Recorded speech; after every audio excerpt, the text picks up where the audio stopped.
So now that we've got all this figured out, let's go into the next main kind of area, which is going to be, getting those textures, getting some paint, getting some color, getting something on this character to make it not look like this terrifying nightmare. Which, you know what, maybe it'll still be a terrifying nightmare in the end, but it'll hopefully look less like one.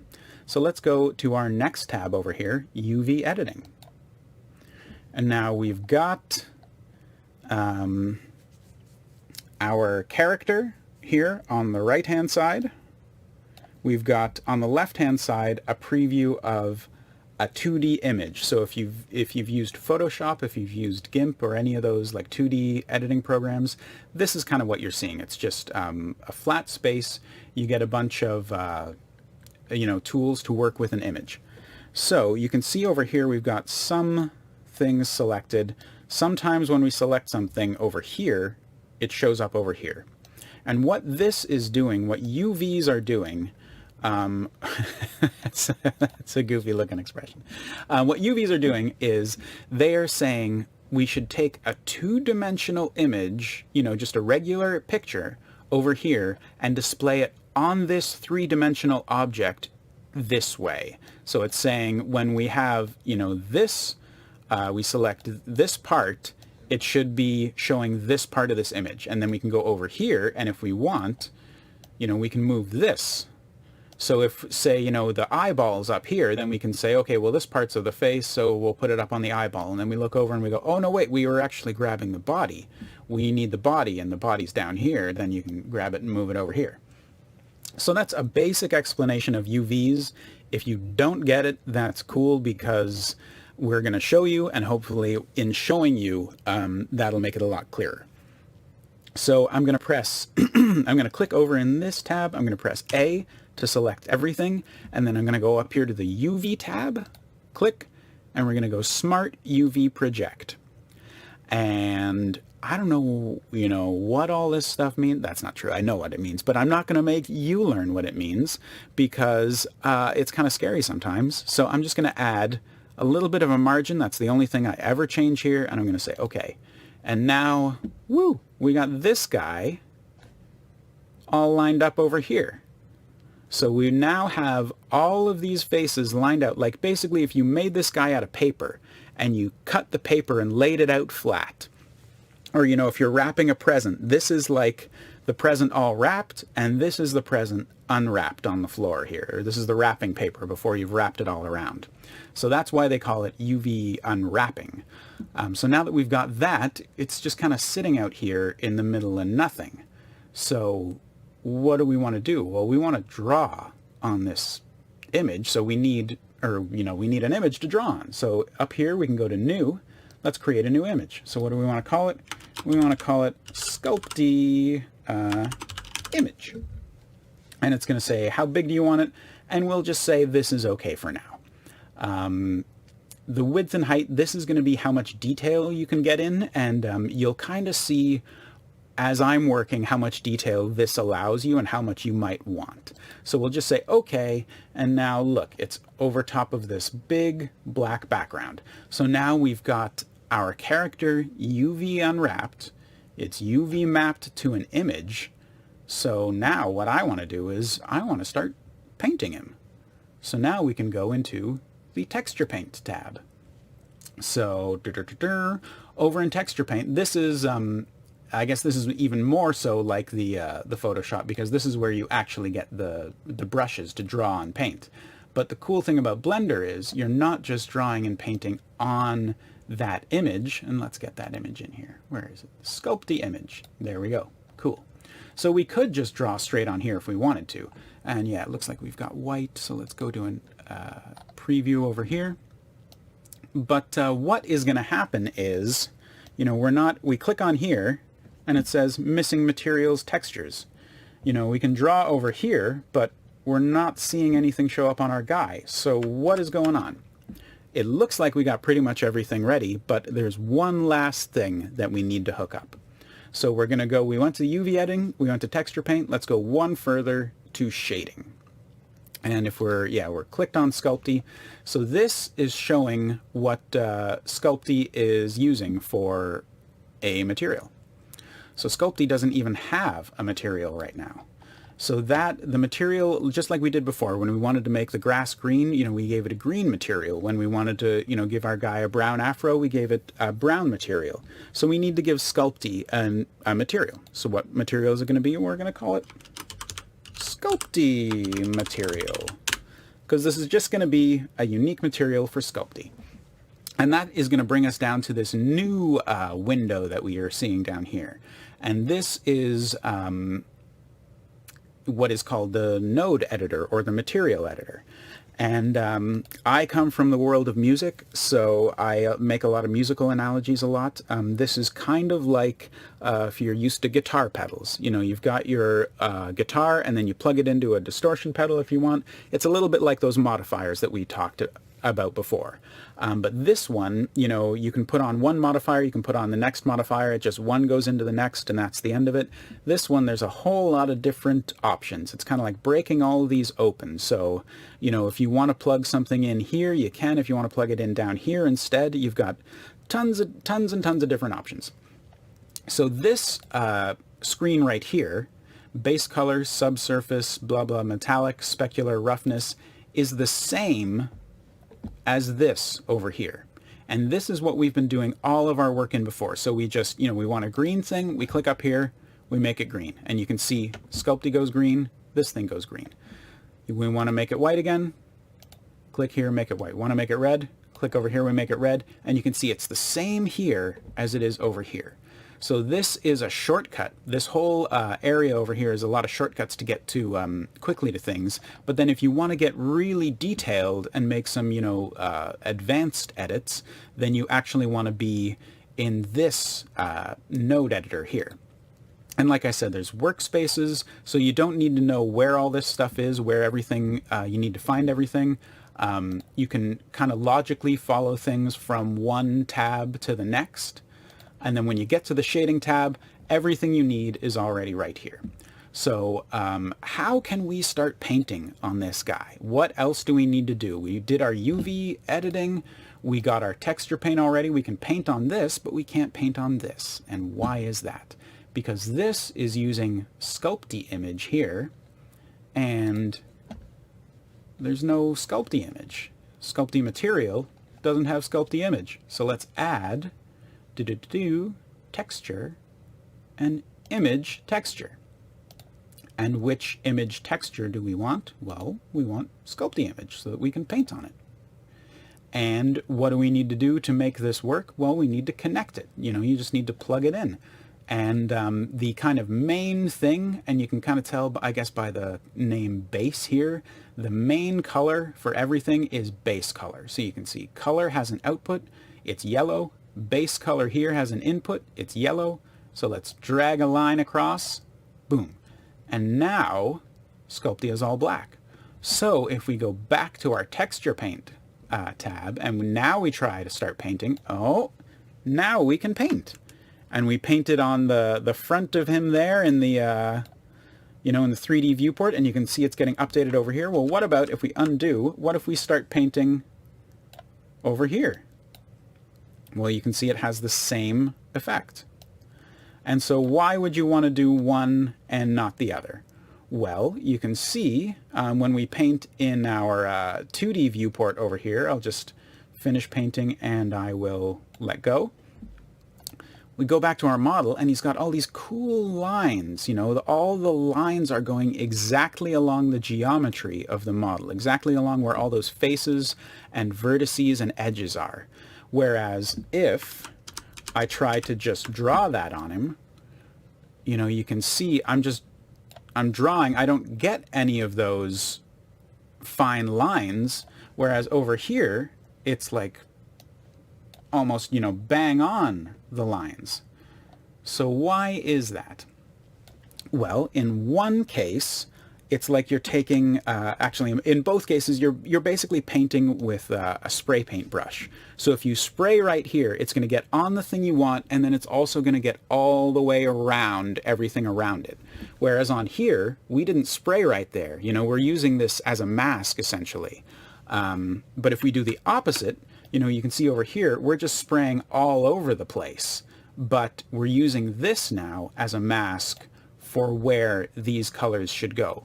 So you can kind of see on the arms, you've got a little bit of that soft, that spray paint kind of effect, because you can see where the line is ending. So if I draw here, you can see it expands further, but the very end of that line is that sort of shady, spray painty, whereas all these other sections here are these hard lines that follow exactly the lines there. So hopefully that makes some sense to you. If it doesn't, that is okay. Oops. Because I think it will become more clear through the act of actually painting. So I'm going to give this person a white shirt. Just draw a white shirt. Make it a short sleeve.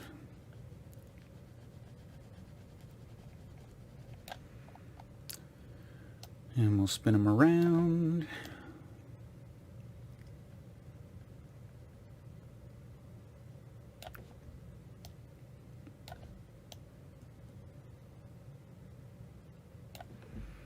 Okay, that's all looking fine.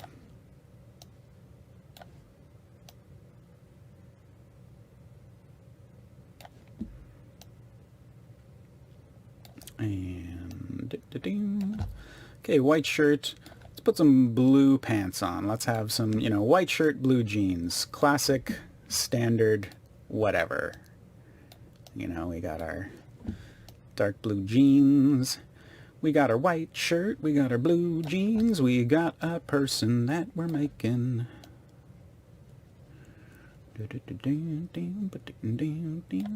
And you might have noticed also that it seems like in this viewport our character is still shaded flat. So let's go back to smooth shading, texture paint.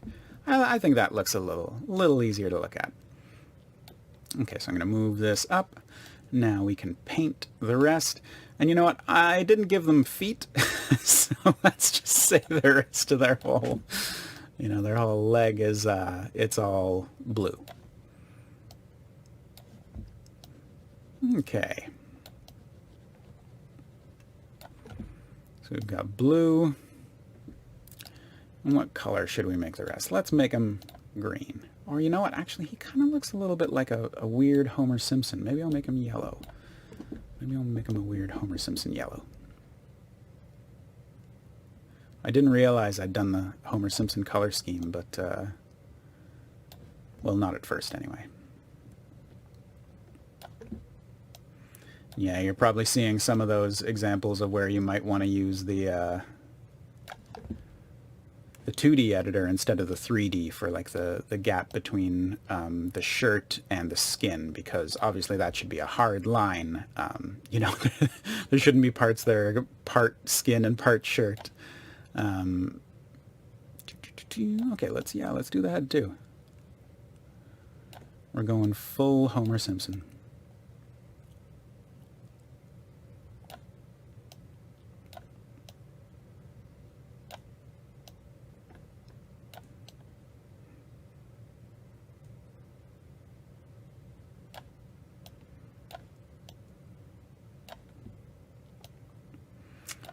Okay, finish up around this neck here.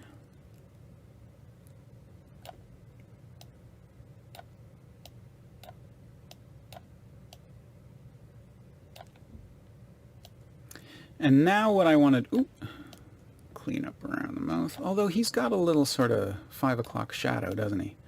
Let's give him a 5 o'clock shadow.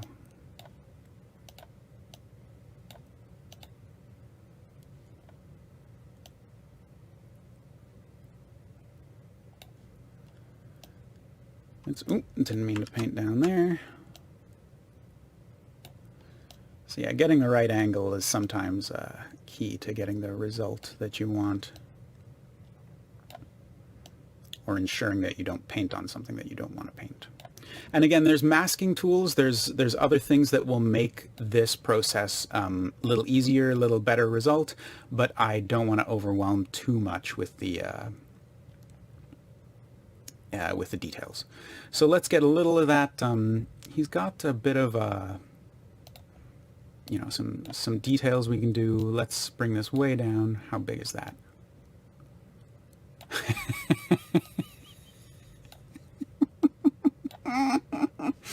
Oh, I'm sorry, Homer, I've done you wrong. Okay, let's go even smaller. Let's go 5 pixels. And what does he need? He needs his eyebrows colored in. He needs his little, I don't know what you call that, sort of comb over thing.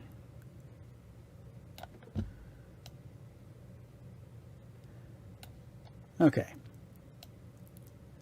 And we'll give him some, and this is another way that you can kind of cheat the details a bit too. You can go just over top of some of those blended areas, which in this case works because, you're kind of expecting, well, works in air quotes. You kind of expect Homer Simpson to have some of those cartoon, like the details on them. Oh, and he should be wearing a collared shirt. I can fully admit making him Homer Simpson was a bit of an afterthought. And hopefully you will forgive me for that, because I did not model a collared shirt. But at any rate,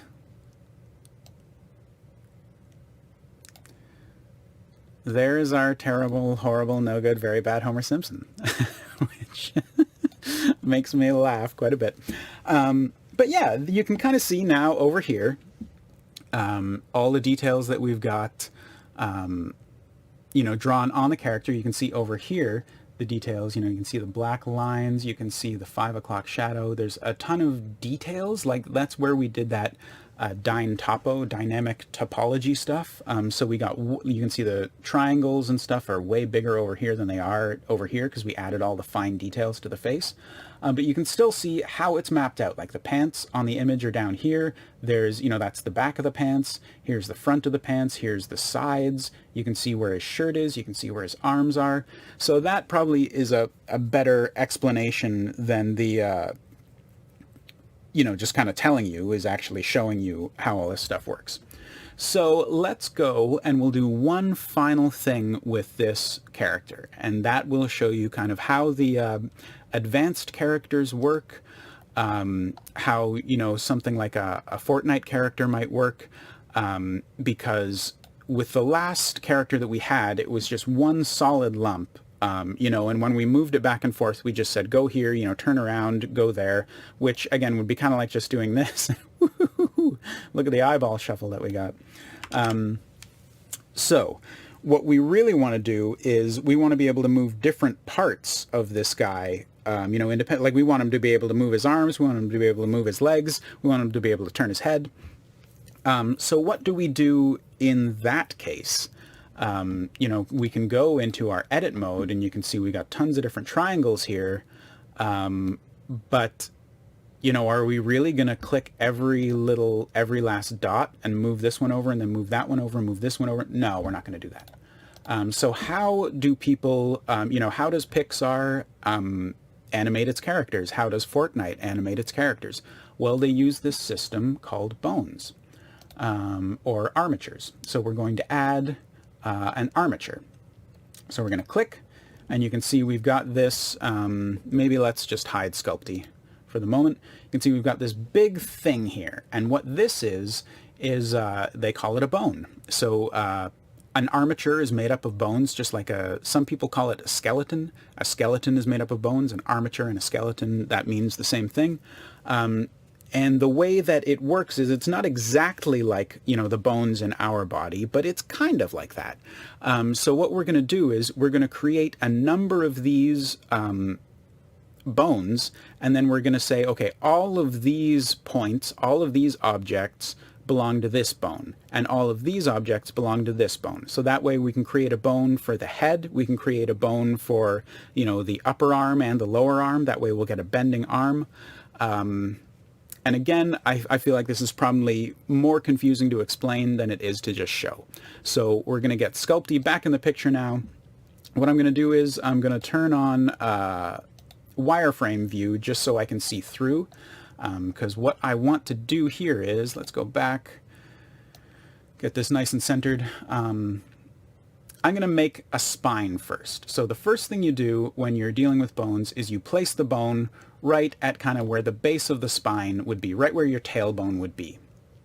And really, this is the main difference between bones in people and humans. When you're dealing with a character like this, you can add as many or as few bones as you want. So if I don't want him to be able to bend at the waist, then this is, that's it. I just need this bone and that's fine. But if I do want him to be able to bend over at the waist, then this bone is going to be a little too big. So I'm going to shrink it down. Oops. Just make sure we shrink it every which way. And I'm going to say, okay, I want it to come up to about there, and then I'm going to want him to bend, to be able to bend about there. So now that we've, oops, where's our armature? Here we go. Now that we've got this in place, I want to add the rest of the bones. So what we need to do is we need to go into edit mode for the armature.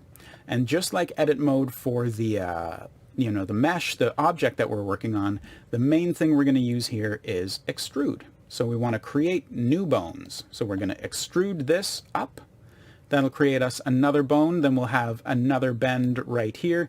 And again, you can create as many or as few of these as you want. This is just wherever you think you want this character to be able to bend. So I'm going to zoom out a little bit more. I'm going to create one that'll go straight to the top of the head. So we've got spine bones. We've got a head bone. What are we going to do about the rest of our bones? Well, we're first going to create one side. So I'm going to pick the bone that I want the arm bones to come off of, let's say right here. I'm going to extrude this, and then I'm going to rotate it. So I'll rotate it over till it's pointing in the direction of the arm. It's kind of pointing roughly the direction I want it to go. So let's get ready. Let's extrude this one again. I'm going to bring that to roughly where the elbow is, and then I'm going to extrude it one more time to roughly where the, I'm just going to bring it to the end of the hand because I don't need a wrist. So if you want the elbow to bend and that to go all the way to the end of the hand, you can do it like this. If you did want to have a wrist bone or a separate movement of the hand, you could pull it down like this and then extrude another one for your hand. So we're going to do the same thing again for the leg bones. I'm going to pull out a little one and rotate it over. And that's going to be like my hip bone. And I'm going to extrude out. And I'm going to rotate around. Get that there. And now we'll just do, we'll do one more, just to pull it straight to the end of the foot. Again, you could do one down to the ankle and a separate one for the foot. But we don't really need to do that. So now we've got a bit of a dilemma in that we've got, bones on our one side, but not bones on our other. So in order to fix that, we've got our select tool. We're going to select all of these. So what you want to do is you can create a click and drag to create a box to select, and then shift click on every other bone that you want to add to that selection. So now we've got all the bones that are just on one side. So we're not clicking on any of the bones in the center because what we're going to do is we're going to duplicate these and put them on the other side.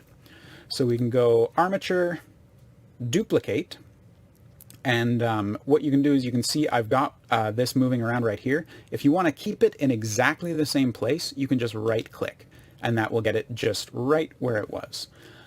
So now I'm going to scale this, and we want to scale it just on this x-axis. So just on the x, I'm going to drag it And you can actually just type this in. I find this is sometimes a little faster to go -1. And then, boom, there we go. It's flipped around. And then we go back to our move tool, and we're just going to line it up with where that bone sat originally. So now we have ourselves an armature. So let's go back into object mode. We're going to go into our material mode. And now we are going to tell this Sculpty Homer that he needs to obey where these bones are. So we're going to first click on Sculpty, then we're going to shift click on the armature. Sometimes, the armature will actually be inside the object. You won't be able to see it as easily, so you can always click on your object and then shift click up in the outliner here. Or the same, or it would be, sorry, control click in the outliner. The same goes, you can start there and control click up there. But a lot of the times you'll find you can click on your model because that's what you're looking at, and then you can shift click on whichever bone is just kind of sticking out a little bit. And then verifying, we got Sculpty clicked over here, and then we've got armature clicked as our main thing. What we're going to do is we're going to go object, parent, and what we want is armature deform. We want to deform this Sculpty, this Homer Simpson, with the armature that we just created. And there's a whole, like, oh man, is this menu overwhelming the first time you see it. But like I said, you just need to know the one or two things you're going to be using regularly. You're going to go to parent, and you're going to go automatic weights. So weighting is how much of, the object each bone should affect, or where the bones should affect. So we're just going to kind of say for right now, you know what, you figure it out, Blender. I trust you. If you find that, you're moving the arm bone of your model and the leg is moving a little bit, or a little bit of the shirt is kind of pulling, that's when you can do some manual weighting or manual weight painting. And you can see that's up in the, I guess not when we have that clicked. Yeah, you can see weight paint is on up there. And that is basically what weight painting is, but we're not going to get into that because this has been a long video, and I'm just going to bring it to a bit of a close right now with the final thing. So all of this was to set up this. Now we can click on the armature, and we're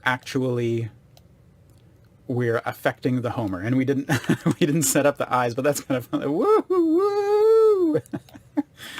Okay, but yeah, you can see this is a way that we can now manipulate this entire character, the way you would expect a person to be moved. So we don't need to worry about, we're not moving each point, each vertex on this Homer character. We're just grabbing bones and shifting them around.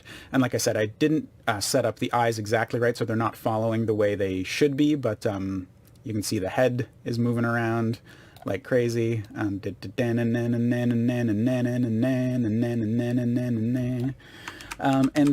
is how you animate an advanced character. So let's do a couple little basic moves in here just so that we've got something to show. So we will, let's actually select all of them. We will keyframe location and rotation, and then we'll move forward a little bit, and we will grab this one, and we will keyframe rotation. And then we will move forward again. We will again keyframe rotation. And then we'll move here. Keyframe rotation. Keyframe rotation. Keyframe rotation. Keyframe rotation.